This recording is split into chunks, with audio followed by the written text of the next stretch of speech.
I was born out on the farm, and then we moved to town. I remember this first house that we moved into is going to cost us $6 a month. That was 1929. And so my dad says, I don't know how we're going to pay the rent. I grew up on the Indian reservation. I was taken when I was very young by the elders. I was kept away from white contact as much as possible. My dad had a few cowboys working for him. And I was trained by the elders in the languages and the dialects and the survival methods and all the traditional dances and songs and things, so that I could pass it on, and I have passed it on. My mother came ill soon after I was born, and when I was 4 years old, my mother had to be put in the hospital, and she remained there the rest of her life. And my father raised me, and I went on to Wood River High School, graduated from high school, and after high school, like you say, they just ran out of jobs in this territory, so I thought, well, Dad didn't mind. We were farmers. He said, I can spare you. Farming isn't that good. And I went on to California. And during the time that I had my stepmother, my home life was extremely unhappy. And I was very fortunate in the fact that at Lincoln High School, the Dean of Women was Dorcas Weatherby, and my school counselor, and this was back in the 50s, my school counselor was, oh shoot, now I can't think of his name. It'll come to me. But anyway, I had always wanted to be a nurse. I knew my whole life I wanted to be a nurse. So I took a college prep course through high school.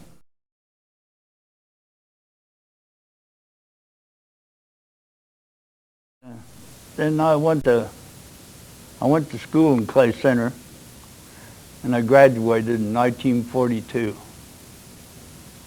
And entered the military after that? And then I got drafted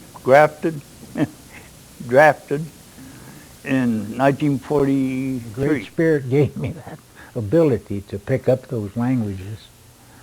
So they told me that now evidently they said he's ready. So they said, since I was using some of the language and picking it up just... The English language, maybe? Huh? Some of the English. Yeah, the English. Because some of the Indians had learned it and they would talk about it. So I was... so they said, if you like the flame on the white man's wick, go learn of his ways so you can bear his company. Then that draft board called me and sent me to Fort Crook, from Fort Crook to Fort Leavenworth, Kansas. From Fort Leavenworth, they sent me to Gadsden, Alabama, which was a mighty fine change because being on the West Coast, if I'd have let that draft board handle it, I had to go to the Pacific. Not that you have a good war in any place, but I did get to go to Europe instead, which, not like now. Those guys wore uniforms, and you knew who your enemy was, and you fought like soldiers. When I was 43, our neighbor, I was working at the VA hospital here in Grand Island, and our neighbor had just moved in. Her name was Sherry Yonda, and she had been an Army educated nurse, and she was in the reserves, the Army Reserves, and she had small children, age 2 and 5 or 6. And I told Harold, I said, if Sherry can be in the Army Reserves with small children, well, then I think I could be in the reserves, because my children were now then teenagers. So I went to find out if I could get in. And at the time they had an age limit, and of course I was beyond the age limit. But because I had had prior service and I was professionally qualified, they took me in as a first lieutenant. I didn't have to be a second lieutenant. So they took me in as a first lieutenant, and I became involved with the 82nd Field Hospital out of Omaha.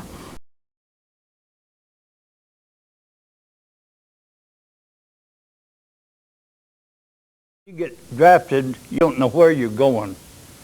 And we ended up in Kentucky, and that's where the tank. My son went to Fort Knox, but I happened to go to Camel, and it was Camp Camel when I went in, and then they changed it to Fort Camel.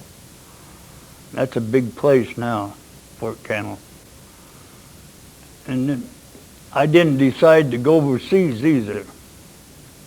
That wasn't my idea. From my background in the training and everything, I far outdistanced everybody in boot camp, and then when I went to this fleet school, what they call a fleet school, they start putting us through this training, and then they selected the volunteers, you and you and you. You know, the method. They would point to the different ones and tell them they volunteered for this. So then we got into, that was Scouts and Raiders then. See, they was putting together this amphibious group that would go in and train with explosives and how to handle mines. And from there, I went down in a supernumerary camp, where I ended up waiting to find, you might say, find a home. And here comes a captain from the Signal Corps, and he says, you know, we're getting an outfit together, and we're going to be short some men. Would you be interested in being a part of the Signal Corps? Well, even as nice as he was, in the Army, the first thing you did learn was don't volunteer. And I didn't. I sat there quite a while, and he said, well, the one opening we got is for a mail orderly. And it requires a T5, which is just above a PFC. But you will have a Jeep to go after the mail in, go back to the APO in it. You can actually treat it like your own car. Motor pool will take care of it for you, but it's your vehicle. You go down whenever you think you know where the APOs are for that area, and you run back and pick up the baggage for this company. And I said, that sounds pretty good. I kind of like that. And I took that job. And when I got down to the company area, I found that they were a Signal Corps company, and they were a little different than most. Our Signal Corps company, all it did was monitor every radio that talked back and forth, no matter whether it was Russian, whether it was English, Scottish, German, American. We monitored ourselves to be sure we weren't on the key too long so they couldn't monitor us back. And our duties then turned out to be pretty high level. And when Major Longacre saw me on the bus, or saw that I was going with him, he says, oh, hey, we need you to go with us. And I said, I don't believe that's going to work, Major Longacre, because I'm a 66 Echo, and they don't allow that to happen, us to be assigned to any place other than a hospital, you know, a hospital situation. And I said, I volunteered to go down with the 410th Evacuation Hospital of Topeka. And he says, well, we'll change that. I'm talking to the commander. And so we got down to Fort Riley, Kansas, and I went to report to the 410th Evacuation Hospital, and they said, oh, well, we filled that with one of our nurses from our 410th that decided they wanted to go. So there I was without an assignment, without a unit, and but I was still housed and lodged with the 403rd MP POW camp female personnel in the barracks there at Fort Riley, Kansas. And when Major Longacre found out, and Colonel O'Neill found out, he was the commander of the 403rd MP POW camp, found out that I wasn't going with the 410th Evacuation Hospital, then they started the paperwork, the request, all the way up to the headquarters of 5th Army.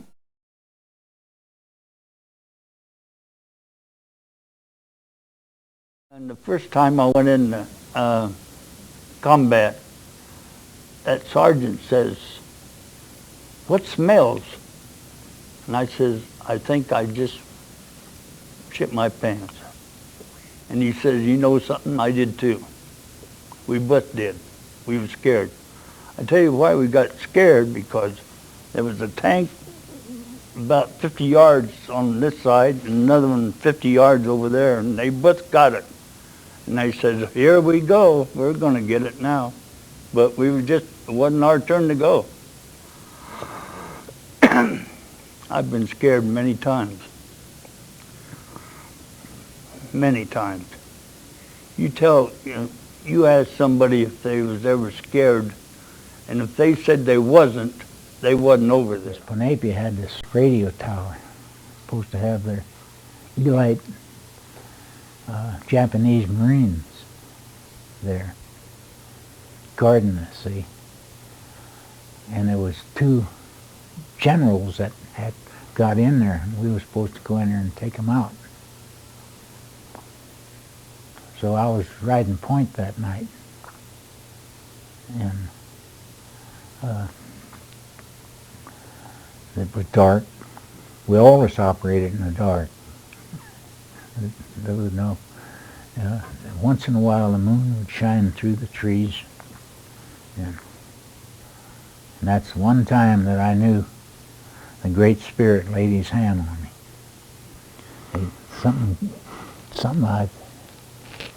Just like somebody grabbed my shoulder, like this, spun around. I had that P-38, that Belgium kind of rifle pistol. Like this, and there was nobody. And so I start looking off through there like that, and I was scanning. I see that little silver wire that coming down through there like that. Had booby traps, see. So I went, I disabled it and waved my troops through and left it that way, and then we went into the operation, and I went like this, and I could see this one walking in front of this, and so I took that and I got down on him like this, and Bradford, my buddy, he was there. He was in, there was 2 of them. They came out. The ones we wanted, evidently, because they had the white shirts on, Just like that, I said, "Go." And I touched the trigger. I'd already squeezed it to the point where I thought it was going to. I said, "Go." And we both fired at the same time, and they both dropped. Was there any return fire then from that? Oh, them Marines broke out of there.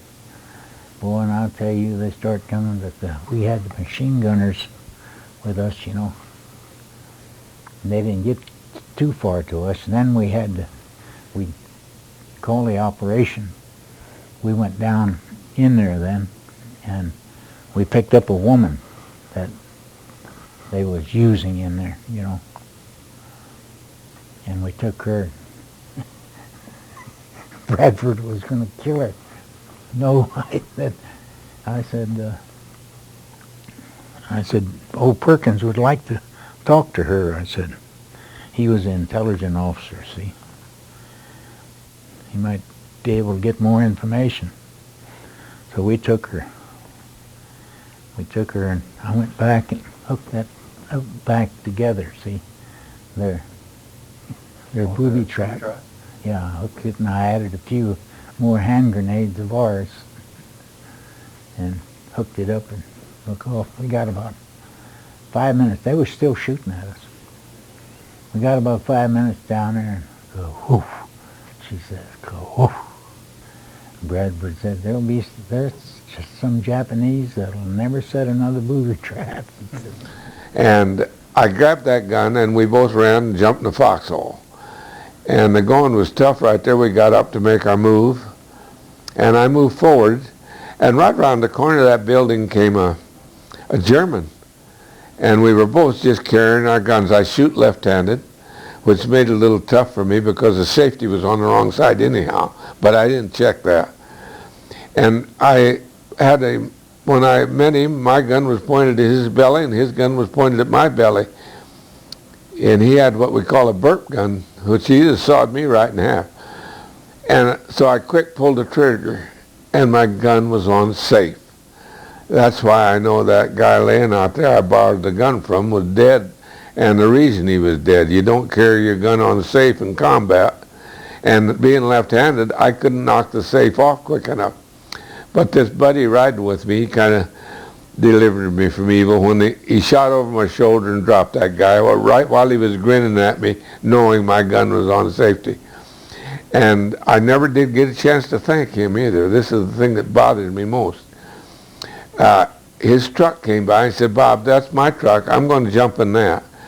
So I got back in the Jeep and I looked up at him and I said, "Thank you," just with my lips. Too much noise to him to hear me anyhow. And he kind of doffed his helmet like he heard me. And we went on down the road a little ways. And I see his truck over there and I thought that I would go thank him. And by gosh, he was already dead. I think I'll wait a minute here. I didn't get to thank him for saving my life.